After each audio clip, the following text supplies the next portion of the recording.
நீங்க சரி இப்படி சொன்னால போனை போட்டு கேட்க வேண்டியதானே அவர்கிட்ட, ஏன் விட்டீங்க? கரெக்டா என்னால சொல்ல முடியல. சரி. சரியா? ஏன்னா வந்து இப்போ ஜென்ஸ்ன்னு வச்சுங்க, எந்த ஜென்ஸ் கேட்டாலும் நமக்கு வந்து பெருசா இதுவும் நடக்காது. என்ன?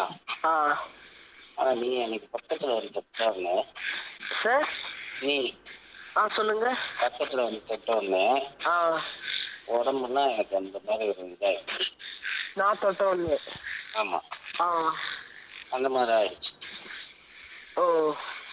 சாதாரணமா ஒரு ஆம்பளை பையன் தொட்டாரு அந்த மாதிரிலாம் நடக்காது.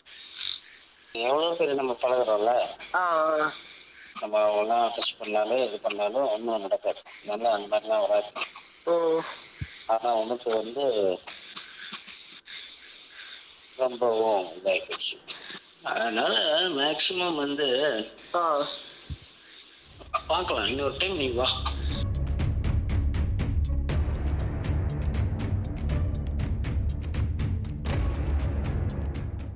இப்போ என்ன சொல்றீங்க சார்?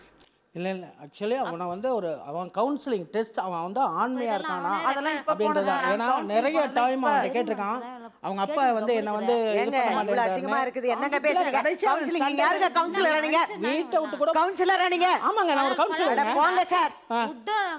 கவுன்சிலிங் போன ஒரு பையன் வயசு பையனை வந்து வச்சிட்டு வாய்ப்பு கொடுக்குற வெங்காயம் கொடுக்குறேன்னு சொல்லிட்டு என்ன சார் நீங்க ஒரு நிறைய முறை கேட்டிருக்கான். ஒரு புள்ள மாதிரி பார்க்க வேண்டிய இடத்துல வந்து இப்படி எல்லாம் பண்ணீங்க. பார்த்தேன் நானே.